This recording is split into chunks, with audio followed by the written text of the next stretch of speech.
नमस्कार दोस्तों, आप सभी का स्वागत है ऑप्ट्यूज़ पे। तो CUET इकोनॉमिक्स एंट्रेंस एग्जामिनेशन का 2019 का पेपर हल हम लोग कर रहे थे। तो पार्ट फर्स्ट हम लोग कवर कर चुके हैं, जिसमें कि हमने 26 से लेके 50 क्वेश्चन को कवर किया। ये पार्ट 2 है, जिसमें से कि आपका हम लोग 80 प्रश्न तक, मतलब 51 से लेके 80 तक जो है क्वेश्चन को कवर करेंगे विद डिटेल एक्सप्लेनेशन। तो आप लोग वीडियो को अंत तक देखिएगा। चैनल को नहीं सब्सक्राइब किया तो सब्सक्राइब कर लीजिएगा, बेल आइकन प्रेस करना नहीं भूलिएगा, क्योंकि यहाँ पर अभी आपको लगातार 2020, 2021 और 2022 के पेपर का हल विद एक्सप्लेनेशन जो है दिया जाएगा। तो जुड़े रहिएगा, शेयर करिएगा, सब्सक्राइब करिएगा, सपोर्ट करिए, जिससे कि लगातार आप सभी के लिए वीडियो मिलती रहे। तो स्टार्ट करते हैं पहले प्रश्न से। The collection of one and more outcome from experiment. तो उसको हम लोग क्या कहते हैं? तो याद रखिए, हम लोग उसको इवेंट कहते हैं।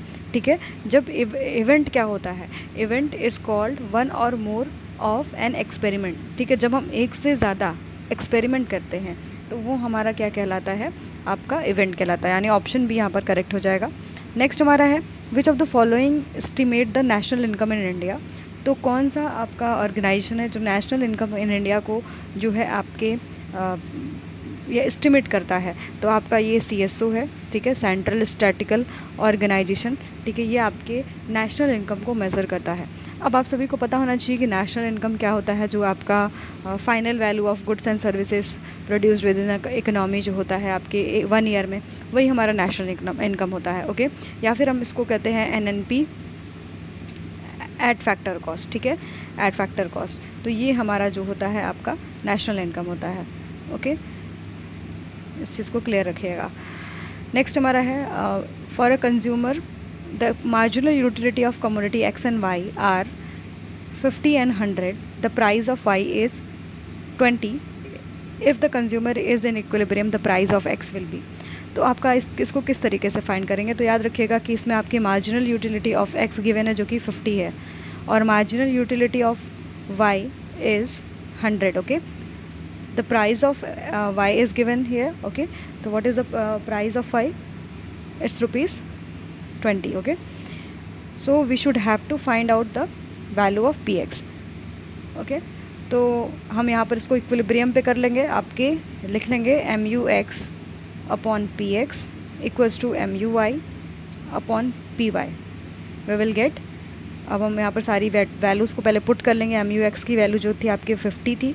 ठीक है, PX की वैल्यू आपकी गिवन नहीं है, MUY की जो वैल्यू है वो आपकी 100 है, एंड PY की जो वैल्यू है आपकी कितनी है? 20 है। तो पहले आप इसको जो है सिंप्लीफाई कर लो, तो आपकी वैल्यू इधर आ गई 55। अब जो है PX को इधर लेके आएंगे तो PX इक्वल्स टू आपका हो जाएगा 50 अपॉन 5। तो ये आपका आंसर आ जाएगा 10, यानी PX की वैल्यू आ जाएगी आपकी 10। ठीक है, तो पहले हम इसको इक्विलिब्रियम पे ले लेंगे, क्योंकि यहाँ पर इक्विलिब्रियम लेने के बाद ही जो है आपका प्राइस फाइंड आप कर पाओगे। तो याद रखिएगा कि यहाँ पर ऑप्शन बी जो है करेक्ट हो जाएगा। नेक्स्ट हमारा है, which of the following exchange rate it is determined by the relative demand of the supply of the currency. यानी relative demand and supply of the currency क्या है, उसके हिसाब से जो है आपकी एक्सचेंज रेट डिसाइड होती है। तो वो आपका होता है फ्लोटिंग एक्सचेंज रेट। ठीक है, फ्लोटिंग एक्सचेंज रेट, उसको हम लोग फ्लेक्सिबल एक्सचेंज रेट भी कहते हैं। और आपका जो फ्लोटिंग एक्सचेंज रेट होता है ये आपके demand and supply of currency यानी मनी के हिसाब से ये चेंज होता रहता है। जबकि फ़िक्स रेट क्या होता है, ये आपका चेंज नहीं होता है, ये आपका फ़िक्स कर दिया जाए। सपोज़ एक डॉलर के प्रति 70 रुपये जो है फ़िक्स कर दिया गया, तो ये आपका फ़िक्स एक्सचेंज रेट हुआ। पर यहीं पर जो है आपका $1 के प्रति जो है लगातार आज और कल आप देखते रहेंगे लगातार चेंज हो रहा है, तो वो फ्लोटिंग एक्सचेंज रेट है। क्यों चेंज हो रहा है? क्योंकि आपकी डिमांड एंड सप्लाई ऑफ जो करेंसी है वो लगातार क्या हो रही है? चेंज हो रही है। ओके, तो याद रखिएगा यहाँ पर आपका फ्लोटिंग एक्सचेंज रेट है। अच्छा, fix and floating exchange rate का कंसेप्ट कौन से वाले मॉडल में यूज़ किया गया है? तो याद रखिएगा कि Mundell and Fleming model, very important. ये वाले मतलब आपके टॉपिक से भी क्वेश्चन बनते हैं। तो मुंडल एंड फ्लेमिंग मॉडल में हम जो है इसका कंसेप्ट देखते हैं आपके फिक्स्ड एंड फ्लोटिंग जो है आपकी एक्सचेंज रेट का। तो यहाँ पर ऑप्शन बी करेक्ट हो जाएगा। नेक्स्ट हमारा, the marginal propensity to consume in 2 sector model is given 0.8।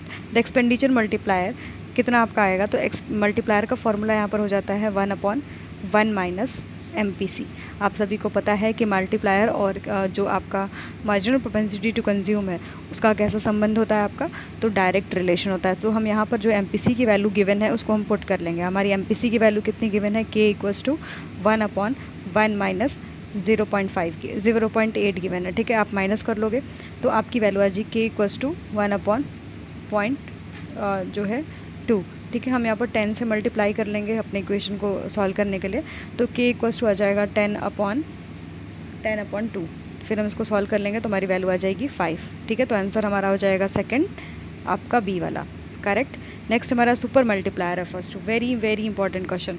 Super multiplier क्या है, यहाँ पर याद रखिएगा कि जो सुपर मल्टीप्लायर है वो आपका जब हमारा एक्सेलरेटर एंड मल्टीप्लायर क्या होता है, इंटरेक्ट करता है, तो उसको हम लोग सुपर मल्टीप्लायर कहते हैं। और याद रखिएगा ये जो कंसेप्ट है वो किसके द्वारा दिया गया है, तो हिग्स के द्वारा दिया गया है। वेरी इंपॉर्टेंट, सुपर मल्टीप्लायर जो है वो कंसेप्ट किसके द्वारा दिया गया है, हिग्स के द्वारा दिया गया है। और आपको पता होना चाहिए कि मल्टीप्लायर क्या होता है। मल्टीप्लायर जब हमारे इन्वेस्टमेंट के चेंज होने की वजह से हमारी जब इनकम चेंज होती है तो उसको हम लोग क्या कहते हैं, मल्टीप्लायर कहते हैं, ठीक है। तो जब हमारा इंटरेक्शन होता है आपके मल्टीप्लायर और एक्सेलरेटर का, तो उसको हम लोग सुपर मल्टीप्लायर बोलते हैं। कंसेप्ट किसके द्वारा दिया गया है, आपके हिग्स के द्वारा दिया गया है। नेक्स्ट हमारा क्वेश्चन है the situation where output increases by less the proportionate change in input. तो उसको हम लोग क्या कहते हैं, यानी हमारा आउटपुट जो है आपका इंक्रीज़ हो रहा है, ठीक है। आउटपुट इंक्रीज बट लेस आपके एज़ कम्पेयर टू आपके इनपुट से कम मतलब तेज़ी से बढ़ रहा होगा, तो उसको हम लोग क्या बोलते हैं। तो याद रखिएगा कि ये हमारा डिक्रीजिंग रिटर्न टू स्केल है। डिक्रीजिंग रिटर्न आपको पता है कि 3 रिटर्न टू स्केल होता है हमारा, एक आपका इंक्रीजिंग होता है, कांस्टेंट होता है, और एक आपका डिमिनिशिंग होता है यानी डिक्रीजिंग होता है। तो इंक्रीजिंग में क्या होता है कि जिस तरीके से हमारा इनपुट बढ़ता है उस तरीके से हमारा आउटपुट भी बढ़ता है। पर जब आपका कांस्टेंट होता है तो कांस्टेंट रेट में जिस तरीके से आपका इनपुट बढ़ेगा उसी तरीके से आपका आउटपुट भी बढ़ेगा। पर डिक्रीजिंग में क्या होता है कि आपका जितना तेज़ी से इनपुट बढ़ता है उतना तेज़ी से आपका आउटपुट नहीं बढ़ता है, ठीक है। सपोज़ आप एग्जांपल ले लो कि आपने 1 लेबर लगाया, 1 कैपिटल लगाया, ठीक है। आपका जो है आउटपुट जो है 20 है। सपोज़ आपने 2 गुना कर दिया लेबर और कैपिटल को, 2 गुना आपने 2 लेबर लगाया, 2 कैपिटल लगाया, और तो आपका आउटपुट क्या हो जाएगा, 40 हो जाएगा। तो ये कैसा रिटर्न आया, यहाँ पर 2 गुने दर से बढ़ गया। तो ये हमारा जो है कांस्टेंट रिटर्न है, क्योंकि हमारा जो आउटपुट है वो भी 2 गुना होगा और हमारा इनपुट भी 2 गुना होगा, तो ये कांस्टेंट रिटर्न है। इंक्रीजिंग रिटर्न क्या होता है, अगर हम सपोज़ 1 लेबर और 1 कैपिटल लगा रहे थे, ठीक है, और हमारा जो फिर से जो इंक्रीमेंट आया था वो 2 लेबर और 2 कैपिटल लगा। सपोज़ हमारा आउटपुट इनिशियली 20 था और हमारा अचानक से आउटपुट 60 हो जाए, तो इस केस में हम देख रहे हैं कि इनपुट की अपेक्षा जो है आउटपुट काफ़ी तेज़ी से बढ़ रहा है ना, 2 गुने के दर से ज़्यादा तेज़ी से बढ़ रहा है। तो उसको हम लोग बोलते हैं इंक्रीजिंग रिटर्न टू स्केल, ठीक है। इसको हम लोग क्या कहते हैं, इंक्रीजिंग रिटर्न टू स्केल। जबकि डिक्रीजिंग रिटर्न टू स्केल में क्या होता है कि हमारा जो आपका आउटपुट है, सपोज़ आप 1 लेबर लगा रहे थे, 1 कैपिटल लगा रहे थे, आपने 2 लेबर और 2 कैपिटल लगाना स्टार्ट किया, तो यहाँ पर क्या होगा ना कि यहाँ पर जो आपका आउटपुट है, सपोज़ आपने जो है 20 आउटपुट निकाला था इनिशियली और आपका आउटपुट सिर्फ 25 आया, तो आप क्या देख रहे हो, बढ़ तो रहा है पर उसका रेट क्या है, कम है, किसकी अपेक्षा, आपके इनपुट की अपेक्षा। तो उसको हम लोग डिक्रीजिंग रिटर्न टू स्केल बोलते हैं। तो ऑप्शन ए यहाँ पर करेक्ट हो जाएगा। नेक्स्ट हमारा है the sum of currency held by public and reserve with central bank and other deposit with central bank. तो उसको हम लोग क्या कहते हैं, तो इसको याद रखिएगा, हम नैरो मनी कहते हैं। ये आपके लिए काफ़ी इंपॉर्टेंट कंसेप्ट है। नैरो मनी जो हमारी होती है वो आपकी एम होती है, M is your narrow money, यानी हम इसमें क्या कहते हैं, जो आपका एम होता है वो आपका नैरो मनी होता है, M1 स्पेशली M1 होगा, M नहीं M1। इसमें हमारा CC आपका होता है आपका cash, demand deposit and other deposit, ठीक है, इसको हम लोग बोलते हैं। और ये हमारा जो है आपका क्या हो जाता है, बेसिकली आपका M1 हो जाता है। ब्रॉड मनी क्या होती है, M3 हो जाती है, ठीक है। M3 हमारा ब्रॉड मनी होता है, वेरी इंपॉर्टेंट।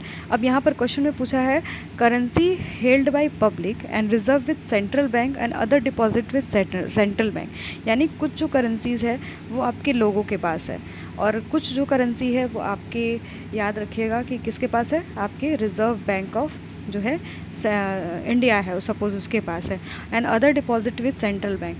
तो यहाँ पर जो है कहीं ना कहीं किसकी बात की जा रही है, जो आपका हाई पावर्ड मनी होता है। हाई पावर्ड मनी का कंसेप्ट में आपने देखा होगा कि currency with public and reserve with central bank and other deposit with central bank, तो वो हमारा आपके हाई पावर्ड मनी में देखने के लिए मिलता है। तो बेसिकली जो इसका आंसर आपका सही होगा वो आपका हाई पावर्ड मनी होगा, क्योंकि हाई पावर्ड मनी में ही हम लोग क्या देखते हैं कि जो आपका करेंसी विद पब्लिक होता है एंड रिजर्व आपका होता है अदर रिजर्व विद आरबीआई, तो यानी C+R एन प्लस आपका अदर रिजर्व जो होता है आपके आरबीआई के साथ, वो सारी चीज़ें आपके हाई पावर्ड मनी में इंक्लूडेड होती है। तो इसका जो ऑप्शन करेक्ट हो जाएगा वो आपका 1 हो जाएगा। नेक्स्ट हमारा क्वेश्चन है the Phillips curve indicates the association of. Phillips curve किसके बारे में आपको बताता है, तो 59 का जो करेक्ट होगा आपका जो है डी होगा। आप सभी को पता है कि फिलिप्स कर्व हमारा कैसा होता है, आपका डाउनवर्ड स्लोपिंग होता है, ठीक है। इस पर भी लेक्चर मैंने बनाया है आपको। और यहाँ पर आपका इन्फ्लेशन होता है, ठीक है, ये आपका इन्फ्लेशन है। और यहाँ पर जो आपका एक्स एक्सिस है वहाँ पर आपका अनएम्प्लॉयमेंट है, ठीक है, आपका अनएम्प्लॉयमेंट है। जैसे जैसे आपका इन्फ्लेशन अगर ज़्यादा रहेगा तो अनएम्प्लॉयमेंट भी क्या रहेगा, ज़्यादा रहेगा, ठीक है, मतलब सॉरी कम रहेगा, ठीक है। यहाँ पर आपका इन्फ्लेशन क्या सपोज 10% है तो आपका अनएम्प्लॉयमेंट 2% हो। इन्फ्लेशन घट गया, ठीक है, तो अनएम्प्लॉयमेंट क्या हो जाएगा, बढ़ जाएगा। तो आपका लास्ट ऑप्शन देखिए, high the unemployment rate low the rate of inflation, यानी आपका 2% सपोज इन्फ्लेशन हो गया तो अनएम्प्लॉयमेंट आपका 10% हो गया। तो आप इस देखिए वेरीफाई भी कर सकते हैं। तो ये फिलिप्स कर्व आपका इससे एसोसिएटेड है। अब जो स्टैगफ्लेशन का कंसेप्ट था, स्टैगफ्लेशन के कंसेप्ट के जस्ट अपोजिट है आपका जो है आपका फिलिप्स कर्व, क्योंकि स्टैगफ्लेशन में क्या कहा जाता है कि इन्फ्लेशन जैसे जैसे बढ़ेगा वैसे वैसे हमारा अनएम्प्लॉयमेंट भी बढ़ेगा। इसके बाद जब आपका ये कंसेप्ट आपके स्टैगफ्लेशन का आया था, उसके जस्ट अपोजिट जो है आपके फिलिप्स कर्व ने ये वाला कंसेप्ट आपका दिया था आपके फिलिप्स कर्व का, ठीक है। नेक्स्ट हमारा है इम्पॉर्टेंट है काफ़ी, टोटल रिवेन्यू फाइंड करना है हमें। यहाँ पर हमें मार्जिनल रिवेन्यू गिवन है।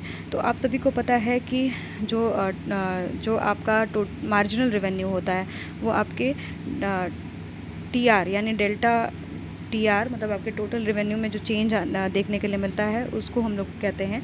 तो यहाँ पर जो है आपको मार्जिनल रिवेन्यू गिवन है। सपोज हम इधर इसको ट्रांसफ़र करेंगे तो हमारा TR निकल जाएगा। तो हम क्या करेंगे, जो मार्जिनल रिवेन्यू है उसमें हम क्या करेंगे, Q से मल्टीप्लाई कर देंगे। अगर हम मार्जिनल रिवेन्यू में Q से मल्टीप्लाई कर देते हैं तो हमें जो है टोटल रिवेन्यू गेन हो जाएगा, ठीक है। तो हम इस तरीके से कर सकते हैं।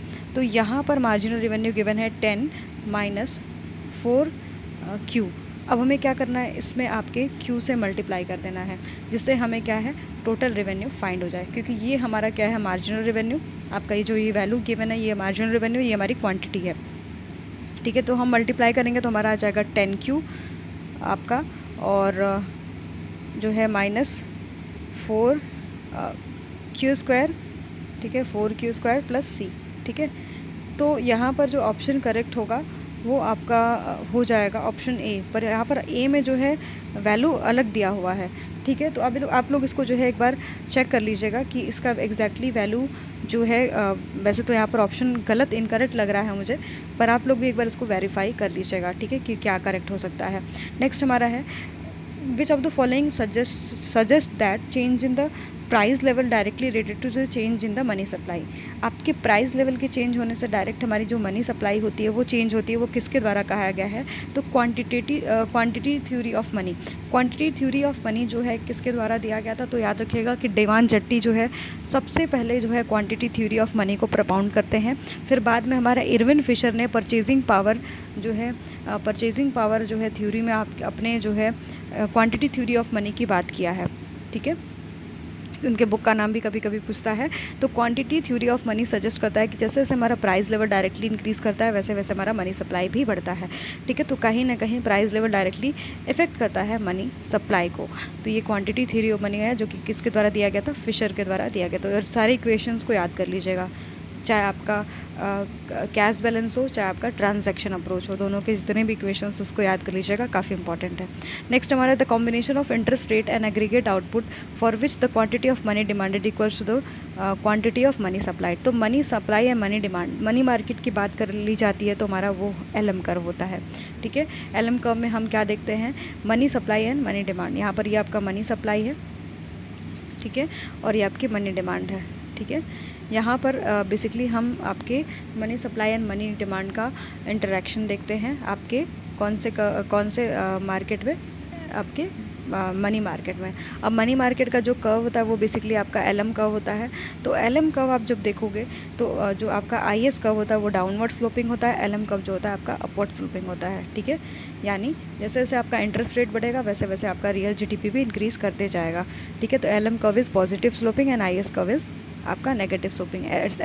IS कर्व जो है आपका गुड्स मार्केट के लिए है, ठीक है, ये आपकी गुड्स मार्केट के लिए है, जबकि LM कर्व आपके लिए मनी मार्केट के लिए है, ठीक है, मनी मार्केट के लिए। ओके, नेक्स्ट हमारा क्वेश्चन है, let A and B two events with PA equals to 0.25 and PB is 0.5, the probability of both occurring together, तो हमारा यहाँ आ रहा है value 0.14, the probability of both A and B is not happening is. अब नहीं होने की probability निकालनी है, तो काफ़ी ट्रिकी क्वेश्चन है। अगर आपने प्रोबेबिलिटी सॉल्व किया होगा तो पक्का से इसको सॉल्व कर लेंगे। तो यहाँ पर मैं सोल्यूशन बता दे रही हूँ इसका कि किस तरीके से आपका सॉल्व होगा, क्योंकि आपको क्या गिवन है, PA गिवन है। PA जो गिवन है उसमें आपकी वैल्यू PA की है 0.25, ठीक है, और PB की जो वैल्यू गिवन है वो हमारी वैल्यू है 0.5। अब हमारा जो एक साथ उसका प्रोबेबिलिटी दिया हुआ है, यानी A इंटरसेक्शन B दिया हुआ है, ठीक है, A इंटरसेक्शन B हमारा 0.14 हो गया। अब P में जो है both A and B not happening का निकालना है। तो हम क्या करेंगे, तो हमें पता है कि happening and plus not happening दोनों मिला के उसकी प्रोबेबिलिटी 1 आती है। तो हम क्या करेंगे, नॉट हैपनिंग का निकालेंगे, ठीक है, P both A and B, आप लोग उसको लिख लीजिएगा, ठीक है, पीछे करके, both A and B is not happening, इसकी प्रोबेबिलिटी क्या हो जाएगी आपकी, तो यहाँ पर आपका हो जाएगा equals to 1 minus P A and B both happening, ठीक है, बोथ हैपनिंग, ठीक है, इस तरीके से निकाल लेंगे। तो आपको जब पता है कि बोथ हैपनिंग की प्रोबेबिलिटी क्या होती है, तो याद रखिएगा यहाँ पर हमारा हो जाएगा P A यूनियन B। तो इसका फॉर्मूला आपका होता है क्या, P A यूनियन B का आपका PA प्लस PB, ठीक है, minus P A intersection B। आपको गिवन है ये फॉर्मूले में सारा चीज़, आप उसको पुट कर लो। तो पुट करके आपको PA का वैल्यू कितना गिवन है, तो यहाँ पर याद रखिएगा कि 0.25 गिवन है, प्लस PB का वैल्यू कितना गिवन है, तो यहाँ पर इसकी वैल्यू 0.5 गिवन है, और PA इंटरसेक्शन B का कितना गिवन है, मतलब PA इंटरसेक्शन B का आपका कितना गिवन है, मतलब एक साथ धोने का, तो ये हमारा गिवन है 0.61। जब आप इसको सॉल्व करोगे तो आपकी वैल्यू जो आएगी 14, ठीक है, या आपकी वैल्यू जो आएगी यहाँ पर आज क्या जाएगी 0.61, ठीक है। तो ये आपका जो है, अब नॉट हैपनिंग का फाइंड करना है, क्योंकि 61 तो हमारा हैपनिंग का आ गया। नॉट हैपनिंग का हम कैसे फाइंड करेंगे, तो हम 1 में से माइनस कर लेंगे, ठीक है, 1 में से हम 0.61 को माइनस कर लेंगे, तो हमारा both A and B not happening का निकल जाएगा, ठीक है। तो P both A and B not happening, ठीक है, हैपनिंग, तो यहाँ पर आपका हो जाएगा 1 माइनस 0.6, तो ये आपका हो जाएगा आंसर 0.39, ठीक है। तो यहाँ पर जो ऑप्शन A करेक्ट है, ठीक है, आप लोग उसको एक बार सॉल्व भी कर लीजिएगा। If the chosen medium of exchange has no intrinsic value and except as a money because of faith, तो उसको हम लोग क्या बोलते हैं, जब आपके जो करेंसी है उसकी इंट्रांसिक वैल्यू कुछ भी नहीं है, मतलब सिर्फ फेस वैल्यू है। याद रखिएगा कि फेस वैल्यू है, आपकी इंट्रांसिक वैल्यू नहीं है। मतलब आपकी करेंसी की इंट्रांसिक वैल्यू का मतलब ऐसा नहीं कि आपका जो करेंसी है वो सोने चांदी का है, ठीक है। तो जो है आपको उस मनी को क्या हम लोग कहते हैं, तो याद रखिएगा फाइट मनी कहते हैं, ठीक है। ब्रॉड मनी क्या है, तो M3 इज़ ब्रॉड मनी। ये पेपर में क्वेश्चन लगातार पूछा है, आपके PGT में हो चाहे आप अभी एंट्रेंस देने जा रहे हो, ये आपके पेपर में बार बार आता है। तो ब्रॉड मनी हमारा M3 है, ठीक है, याद रखिएगा इस चीज़ को। नेक्स्ट हमारा है according to the purchasing power parity which of the following would most likely cause depreciation in the nation's currency। तो क्या आपके जो है करेंसी मतलब हमारे नेशन की करेंसी में क्या लाता है, आपके जो है डिक्रीमेंट लाता है। तो याद रखिएगा कि अगर हम लगातार मनी की सप्लाई करते रहें, ठीक है, यानी परचेजिंग पावर पैरिटी की थ्योरी के अकॉर्डिंग कौन सा डिप्रिसिएशन कॉज करता है हमारे इकोनॉमी की करेंसी में, डिप्रिसिएट करता है उसको। तो अगर हम लगातार जो है मनी सप्लाई करें, ठीक है, तो उसकी वजह से हमारा जो आ जाएगा आपका मनी सप्लाई करने की वजह से हमारा डिप्रिसिएशन आ जाता है। तो यहाँ पर आपका कौन सा होगा, तो याद रखिएगा कि decrease in domestic interest rate. अगर हम इंटरेस्ट रेट गिरा दें तो हमारा मनी सप्लाई ज़्यादा हो जाएगा, और मनी सप्लाई ज़्यादा होने की वजह से क्या हो जाएगा, हमारा डिप्रिसिएशन बढ़ जाएगा। डिप्रिसिएशन बढ़ने का मतलब आपको पता होना चाहिए कि क्या होता है। यहाँ पर अगर आपका सपोज़ $1 के प्रति आपका जो है 50 रुपये है, ठीक है, 50 रुपये था, तो $1 के प्रति आपका क्या हो जाएगा, 55 रुपीज़, ठीक है। इस समय जो है आपका इंपोर्ट महंगा हो जाएगा और एक्सपोर्ट जो है सस्ता हो जाएगा, ठीक है। सॉरी, एक्सपोर्ट आप ज़्यादा करना चाहोगे, ठीक है, इस केस में आप एक्सपोर्ट ज़्यादा करना चाहोगे, क्योंकि आपके देश के लिए ये फ़ायदेमंद होगा ना। जब आप एक्सपोर्ट ज़्यादा करोगे तो आप एक्सपोर्ट ज़्यादा करना चाहोगे एज़ कम्पेयर टू आप इंपोर्ट के, क्योंकि आपको इंपोर्ट तो महंगा पड़ने वाला है। आप जो है पहले जो चीज़ें 50 रुपये मंगाते थे वो 55 रुपये में पड़ेगी, तो आप इंपोर्ट कम करोगे तो एक्सपोर्ट ज़्यादा होगा आपका। अब एक्सपोर्ट ज़्यादा होगा तो क्या क्या ज़्यादा होगा, क्या आपका क्रेडिट ज़्यादा होगा कि डेबिट, तो आपका क्रेडिट ज़्यादा होगा एज़ कम्पेयर टू आपके डेबिट के, ठीक है। आपके डेबिट के कंपेरेटिवली आपका जो है क्या ज़्यादा होगा, आपका क्रेडिट ज़्यादा होगा, ठीक है। तो जो है यहाँ पर आपका डिप्रिसिएशन जो है इसलिए हुआ क्योंकि आपकी इकनॉमी में जो इंटरेस्ट रेट है उसको डिक्रीज़ कर दिया गया, जिससे मनी सप्लाई बढ़ी है। मनी सप्लाई बढ़ने की वजह से लोगों ने कमोडिटीज़ की जो डिमांड है वो ज़्यादा करना स्टार्ट किया, और जिसकी वजह से आपके जो है कमोडिटी की सप्लाई ज़्यादा हुई। धीरे धीरे आपके जो $1 के प्रति 50 रुपये था वो धीरे धीरे बढ़ के 55 हो गया, ठीक है। तो ये आपका डिप्रिसिएशन का कंसेप्ट रहा। तो यहाँ पर ऑप्शन जो सी है वो आपका करेक्ट हो जाएगा, ठीक है। नेक्स्ट हमारा है, which of the following is the central nodal agency for implementing price support operation for commercial crop in India. तो ये आपका कौन सा है, NFED, ठीक है। NFED जो है आपका एक नोडल एजेंसी है जो कि इम्प्लीमेंट करती है price supporting operation commercial crop के लिए इन इंडिया में, ठीक है। तो ऑप्शन आपका बी करेक्ट है। Mundell Fleming model shown the power of monetary and physical policy influence the aggregate demand depends upon. किसके ऊपर जो है डिपेंड करता है, तो याद रखिएगा कि यहाँ पर मोस्टली आपके एक्सचेंज रेट रिजीम को देखा जाता है, ठीक है। यहाँ पर इंटरेस्ट रेट रिजीम नहीं देखते हम लोग, एक्सचेंज रेट रिजीम देखते हैं। आपने अगर मुंडल एंड फ्लेमिंग का मॉडल पढ़ा होगा तो दोनों ने अपना सेपरेट मॉडल दिया है, और बेसिकली आपका जो मुंडल का मॉडल है वो आपका परफेक्ट कैपिटल मोबिलिटी पे आधारित है, जबकि आपका फ्लेमिंग का मॉडल जो है वो आपके इनपरफेक्ट कैपिटल मोबिलिटी पे आधारित है, ठीक है। परफेक्ट कैपिटल मोबिलिटी का मतलब आपका जो बैलेंस ऑफ पेमेंट का ग्राफ होता है वो आपका इस तरीके से बनेगा, POP का ग्राफ, और जो आपका नीचे वाला पार्ट है वहाँ पर आपका डेफिसिट होता है, और ऊपर वाले पार्ट में आपका जो है सरप्लस होता है, ठीक है, और सरप्लस होता है। अगर आप पढ़ोगे तो आपको समझ में आ जाएगा। वहाँ पर fixed and flexible exchange rate के हिसाब से हम लोग जो है ISLM कर्व को देखते हैं, और वहाँ पर जो भी आपका फिर मनी सप्लाई डिमांड बढ़ाया जाता है वो सब आपको पढ़ना पड़ेगा इन डिटेल, ठीक है। तो आप लोग देख लीजिएगा उस चीज़ को, काफ़ी इंपॉर्टेंट है आपका Mundell and Fleming model. Basically जो मुंडल एंड फ्लेमिंग मॉडल है, इसको एक बारे में एक फैक्ट आपको बता देते हैं जो कि एग्ज़ाम के लिए इंपॉर्टेंट है। तो इसको हम लोग ISLM BP मॉडल भी कहते हैं, ठीक है। इसको हम लोग ISLM BP मॉडल भी कहते हैं। ये आपके ये जो मॉडल है Mundell and Fleming model, basically ये ओपन इकोनॉमी के लिए है, जबकि अगर आपने ISLM कर्व पढ़ा होगा तो ये आपके क्लोज्ड इकोनॉमी के लिए होती है, ठीक है। ये आपके क्लोज्ड इकोनॉमी के लिए होती है। पर अगर हम इसको होल एज ISLM BP का मतलब बैलेंस ऑफ पेमेंट भी आ गया। बैलेंस ऑफ पेमेंट आने का मतलब ये हो गया कि ये जो मॉडल है बेसिकली आपका क्या हो गया कि ओपन इकोनॉमी के लिए हो गया, क्योंकि आपका फिर क्या होने लगेगा, एक्सपोर्ट होने लगेगा, है ना। तो इसी वजह से इसको हम लोग ISLM BP मॉडल कहते हैं, और ये आपके ओपन इकोनॉमी के लिए है, ठीक है। कुछ ऐसे फैक्ट्स रहे इसके बारे में। तो यहाँ पर जो करेक्ट हो जाएगा वो आपका कौन सा हो जाएगा, टी वाला। नेक्स्ट है comparative advantage theory trade is associated with. तो ये कंपैरेटिव एडवांटेज थ्योरी किसके द्वारा दिया गया है, तो याद रखिएगा कि डेविड रिकार्डो के द्वारा दिया गया है। नेक्स्ट हमारा है, which of the following is the not part of the physical policy. तो कौन सा आपकी फिजिकल पॉलिसी का जो है आपका पार्ट नहीं होता है, तो याद रखिएगा ये आपकी मनी सप्लाई है। मनी सप्लाई कौन करता है, आपकी RBI। ये कोई फिजिकल पॉलिसी के अंतर्गत नहीं आता है। फिजिकल पॉलिसी जो है किसके द्वारा बनाई जाती है, तो ये जो है गवर्नमेंट के द्वारा बनाई जाती है, ठीक है, गवर्नमेंट के द्वारा बनाई जाती है। ओके।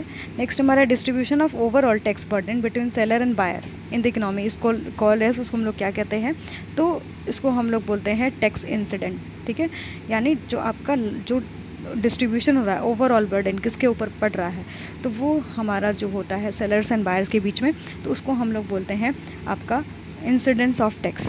इंसिडेंस ऑफ टैक्स में आपको पता चलता होगा कि जो है किस पे टैक्स का इंसिडेंस हो रहा है। टैक्स का इंसिडेंस आपको पता कैसे चलेगा, बेसिकली इट डिपेंड्स कि आपकी कमोडिटी कैसी है। ठीक है, अगर कमोडिटी आपकी जो है लग्जरी है, सपोज़ वो लग्जरी कमोडिटी है, तो उसका जो आपका बेसिकली इंसिडेंट होता है वो आपके सेलर पे होता है। ठीक है, जो सेलर होता है उसके ऊपर होता है, क्योंकि जो आपका लग्जरी गुड होता है उसकी इलास्टिसिटी क्या होती है, ग्रेटर देन 1 होती है। अब ग्रेटर देन 1 का केस है कि अगर सपोज़ कोई बंदा है वो गया अपने जो है शोरूम में, वो अपने लिए लैपटॉप लेने के लिए, ठीक है, वो लग्जरी गुड में आ रहा है लैपटॉप। ठीक है, अब उसको जो है 60,000 का लैपटॉप पसंद था, पर उसने जो है सिर्फ 40,000 का लैपटॉप खरीद लिया, तो 60,000 वाले लैपटॉप का बर्डन कौन उठाएगा, वो सेलर उठाएगा। ठीक है, तो फाइनली जो है आपकी किसके ऊपर, सेलर जो है फाइनल उसके ऊपर बर्डन हुआ। इसी तरीके से आपके नॉर्मल गुड के केस में दोनों के ऊपर बर्डन होता है। ठीक है, दोनों आपके सेलर एंड बायर इक्वली पे करते हैं, इस समय तो सेलर के ऊपर हो गया। पर जब आपका नेसेसिटी का केस होता है, नेसेसिटी वाला केस में आपका बिकॉज उसकी जो वो क्या होता है, परफेक्टली इनइलास्टिक होती है उसकी जो है डिमांड, तो उस केस में जो है आपका ज़्यादा बर्डन किसके ऊपर पड़ता है, कंज्यूमर के ऊपर पड़ता है। क्योंकि कंज्यूमर क्या होता है, कंज्यूमर को वो गुड चाहिए ही चाहिए, क्योंकि उसकी प्राइस घटे बढ़े, उसकी जो डिमांड रहेगी वो स्टिल वही रहेगी, उसमें कोई भी परिवर्तन नहीं आएगा। ठीक है, उसकी डिमांड आपका वही रहेगा, उसमें कोई परिवर्तन नहीं आएगा, क्योंकि ये परफेक्टली इनइलास्टिक है। तो याद रखिएगा कि उस केस में जो है कंज्यूमर के ऊपर बर्डन पड़ता है। ठीक है, तो टैक्स इंसिडेंट में ही जो होता है overall distribution of burden between seller and buyer देखने के लिए मिलता है। और याद रखिएगा चीज़, और डेडवेट लॉस भी पढ़ना है। डेडवेट लॉस जो है काफ़ी इंपॉर्टेंट है। इसमें बेसिकली अगर हम इस कॉन्सेप्ट को समझें तो डेडवेट लॉस जो होता है, अगर कोई भी पर्सन है वो अगर प्रोडक्शन करता था, सपोज़ कोई कमोडिटी जो है उसमें आपका प्रोडक्शन हो रहा था, और कमोडिटी को जो है प्रोडक्शन कर रहा है वो लगातार, उस पे सपोज़ ऐसा एग्जांपल ले लेते हैं, एक समोसे का एग्जांपल लेके चलते हैं, इसको मैंने क्लासेस में भी पढ़ा है। तो एक समोसे का एग्जांपल लेते हैं, एक समोसा जो है आपका 3 रुपये का है, कोई प्रोड्यूसर उस समोसे को जो है लगातार जो है प्रोडक्शन कर रहा है 12 समोसा। ठीक है, वो 3 रुपये बेच रहा है, मार्केट में समोसे का प्राइस पर 4 रुपये चल रहा है। ठीक है, तो कंज्यूमर को अभी 3 रुपये जो समोसा है वो उसको खरीद के फ़ायदा हो रहा है ना, तो वो 12 समोसा खरीद ले जाएगा। पर अचानक से सरकार ने जो है टैक्स को बढ़ा दिया। टैक्स के बढ़ाने की वजह से जो समोसा है, समोसे पे टैक्स नहीं लगता, फिर भी हाइपोथेटिकल एग्जांपल है, तो जो समोसा है वो बेसिकली आपका महंगा हो गया 4 रुपये हो गया। तो कंज्यूमर अब क्या करेगा, समोसे की डिमांड जो है कम करेगा, पर समोसा का प्रोडक्शन तो 12 होगा ना। पर जो 12 होगा, सपोज़ कि मान लो कि कंज्यूमर ने सिर्फ जो है 7 समोसे की ही डिमांड की, तो जो रेस्ट ऑफ द समोसा कहाँ चला गया, जो आपका रेस्ट ऑफ द 5 समोसा कहाँ चला गया, तो वो हमारा डेड वेट लॉस होता है। ठीक है, क्यों हुआ, क्योंकि टैक्सेस आपके क्या हो गए, बढ़ गए। तो टैक्स के बढ़ने की वजह से डेड वेट लॉस क्रिएट होता है, और भी बहुत सारी वजह होती हैं आपके डेड वेट लॉस होने की वजह से, ये आप पढ़ लीजिएगा। ठीक है, नेक्स्ट हमारा according to the theory of comparative advantage country should specialise in export good with. तो याद रखिएगा कि जिसका अगर वो स्पेशलाइज है उस गुड में को प्रोडक्शन करने में, एक्सपोर्ट करने में, तो कहीं ना कहीं उसकी लो अपॉर्चुनिटी कॉस्ट हो गई उसके पीछे। ठीक है, यानी वो उसके पीछे कम सेक्रीफाइस कर रहा होगा। ठीक है, अगर आपका जो है अगर सपोज़ वो स्पेशलाइज नहीं होता तो उसकी जो अपॉर्चुनिटी कॉस्ट होती है वो काफ़ी हाई होती है। तो यहाँ पर स्पेशलाइज होने का मतलब, क्योंकि कंपैरेटिव एडवांटेज में आप देखोगे ना तो हम अपॉर्चुनिटी कॉस्ट के हिसाब से देखते हैं। तो यहाँ पर जो है जब आप स्पेशलाइज हो और उस चीज़ को आप जो है एक्सपोर्ट कर रहे हो, तो यानी कहीं ना कहीं आपकी जो अपॉर्चुनिटी कॉस्ट है वो कहीं ना कहीं लोएस्ट लग रही हो। कंपैरेटिव एडवांटेज थ्योरी जो है डेविड रिकार्डो के द्वारा दिया गया, ये पढ़ लीजिएगा, इससे 2 प्रश्न इस पेपर में बने थे। नेक्स्ट हमारा according to the which of the following was the main objective of physical responsibility and budget management act 2003। तो मेन आपका ऑब्जेक्टिव क्या था इसका, तो याद रखिएगा कि एलिमिनेशन ऑफ रेवेन्यू डेफिसिट का मैंने वीडियो बनाया है। Physical deficit, revenue deficit, primary deficit क्या है, प्लीज़ इसको देख लीजिएगा। प्राइमरी डेफिसिट इस बार वाले पेपर में आएगा, देख लीजिएगा इस चीज़ को। ठीक है, नेक्स्ट हमारा the value of one currency in terms of another currency, तो हम लोग उसको क्या बोलते हैं, एक्सचेंज रेट कहते हैं, यानी ऑप्शन बी करेक्ट है। नेक्स्ट हमारा convexity of the indifference curve, because of. तो इंडिफरेंस कर्व की जो कन्वेक्सिटी होती है, क्यों कन्वेक्स होता है आपका इंडिफरेंस कर्व? क्योंकि आपके diminishing marginal rate of substitution की वजह से होता है। MRTS आपका क्या होता है, सॉरी MRS जो आपका होता है, क्योंकि मार्जिनल रेट ऑफ सब्स्टिट्यूशन आपका क्या होता है, डिमिनिश होता है। लगातार delta sacrifice upon delta gain की वैल्यू क्या होती है, गिरने लगती है। इस वजह से जो है हमारा ये आपका इंडिफरेंस कर्व क्या होता है, डाउनवर्ड स्लोपिंग होता है। ठीक है, आपका क्या होता है, डाउनवर्ड, यानी diminishing marginal rate of substitution होने की वजह से ये आपका डाउनवर्ड स्लोपिंग होता है। क्लियर, याद रखिएगा इस चीज़ को। The matrix set to be singular if, कौन सी मैट्रिक्स आपकी सिमिलर होगी, जिसकी वैल्यू क्या आ जाएगी आपकी, जिसकी डिटर्मिनेंट की वैल्यू 0 आ जाएगी। एग्जाम्पल लिख ले लेते हैं यहाँ पर कि सपोज़ आपका इस तरीके से एक डिटर्मिनेंट दिया हुआ है 2 4 6 2 0 2 6 8 12। आप इसको सॉल्व करेंगे, ठीक है, तो आप अगर इसको सॉल्व करेंगे तो 2 0 -16, ठीक है, -4 28 -12, ठीक है, प्लस 6 16 -0। अगर इसको आप ओवरऑल सॉल्व करोगे तो वैल्यू 0 आएगी। आप सॉल्व करके भी देख सकते हैं। तो याद रखिएगा कि वही मैट्रिक्स सिंगुलर होती है जिसकी वैल्यू, जिसके डिटर्मिनेंट की वैल्यू क्या होती है, 0 होती है। ठीक है, तो ऑप्शन सी यहाँ पर करेक्ट है। नेक्स्ट हमारा है, which of the following transaction does not represent debit transaction in balance of payment. कौन सा ऐसा ट्रांजैक्शन होता है जो आपके डेबिट को नहीं शो करता है बैलेंस ऑफ पेमेंट में? Very important question for your exam. तो यहाँ पर याद रखिएगा कि जो एक्सपोर्टेड गुड्स एंड सर्विसेज होता है वो आपके जो है क्रेडिट साइड में आता है। आप लोग को पता होना चाहिए कि बैलेंस ऑफ पेमेंट में 2 साइड्स होते हैं आपके, एक आपका क्रेडिट साइड होता है और आपका डेबिट साइड होता है। क्रेडिट साइड में अगर हम देखें तो आपका मतलब क्रेडिट जो होता है यहाँ पर पॉजिटिव होता है, और जबकि डेबिट आपका क्या होता है, नेगेटिव होता है। ठीक है, ये चीज़ याद रखिएगा, डेबिट हमारा नेगेटिव सेंस में होता है, आपका क्रेडिट जो होता है पॉजिटिव होता है। क्रेडिट मतलब क्या होता है, इनफ्लो ऑफ फॉरेन एक्सचेंज, यानी हमारे देश में क्या हो रहा है, इनफ्लो हो रहा है फॉरेन एक्सचेंज का। ठीक है, इनफ्लो ऑफ फॉरेन एक्सचेंज यहाँ पर देखने के लिए मिल रहा है। क्लियर, जबकि आपके डेबिट में क्या होता है, एक्सचेंज यहाँ पर लिख रही हूँ पॉइंट से, आप समझ लीजिएगा। और डेबिट में क्या होता है कि आउटफ्लो होता है हमारे फॉरेन एक्सचेंज का। ठीक है, यहाँ पर हमारा क्या है, आउटफ्लो ऑफ फॉरेन एक्सचेंज। ठीक है, ये चीज़ याद रखिएगा। तो जो है इस तरीके से अगर हम देखें तो डेबिट में आपके जो गुड्स होते हैं, स्पेशली इंपोर्ट अगर हम करवा रहे हैं, हम अपने देश में ला रहे हैं, तो हमारा देश का करेंसी क्या मतलब बाहर जा रहा है ना। तो यानी जितने भी इंपोर्टेड गुड्स हैं वो आपके क्या होते हैं, आपके डेबिट साइड में ऐड होते हैं। आप जो है लॉन्ग टर्म लैंडिंग कर रहे हो, पैसा दे रहे हो किसी को, ठीक है, तो वो भी आपके डेबिट में आ जाता है। शॉर्ट टर्म लैंडिंग कर रहे हो, परचेज ऑफ जो है गोल्ड एसेट कर रहे हो, वो भी आता है।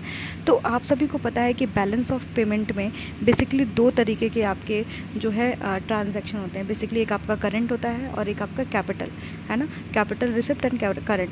तो कैपिटल में बेसिकली आपका जो है कैपिटल साइड जितने भी एक्सपेंडिचर होते हैं, इन्वेस्टमेंट होते हैं, वो सब चीज़ें आ जाती है। जबकि आपके करंट में आपका क्या क्या चीज़ें आता है, करंट में आपका जो आता है वो बेसिकली आपका याद रखिएगा कि यूनिलैटरल ट्रांसफ़र हो गया। आप गुड का एक्सपोर्ट या फिर इंपोर्ट कर रहे हो, विजिबल आइटम, इनविजिबल आइटम, है ना, सारी चीज़ें आपके जो है करंट अकाउंट में आती हैं। ठीक है, करंट अकाउंट में याद रखिएगा 3 चीज़ें आती हैं। एक आपका विजिबल आइटम होता है और एक आपका दूसरा क्या होता है, इनविजिबल आइटम। ठीक है, और तीसरा क्या होता है, यूनिलैटरल ट्रांसफ़र, जैसे आपको कोई गिफ्ट दे दे, है ना, ये सारी चीज़ें होती हैं। तो यूनिलैटरल ट्रांसफ़र आ जाता है, ठीक है। तो ये जो है करंट अकाउंट होता है। दोनों साइड ये चीज़ होता है, क्योंकि हम ये जानते हैं एक अकाउंटिंग स्टेटमेंट है जो कि आपका डबल एंट्री यहाँ पर होती है। आपकी डबल एंट्री होती है, मतलब क्रेडिट साइड में भी आपको लिखना होता है, डेबिट साइड में भी लिखना होता है। तो आप लोग बैलेंस ऑफ पेमेंट का एक बार ज़रूर से कर लीजिए, क्योंकि बैलेंस ऑफ पेमेंट से जो है आपको क्वेश्चन देखने के लिए मिलता है। इस इक्वेशन को क्या बोलते हैं हम लोग, तो याद रखिएगा, इस इक्वेशन को हम लोग डिफरेंस इक्वेशन बोलते हैं। तो ऑप्शन ए करेक्ट है।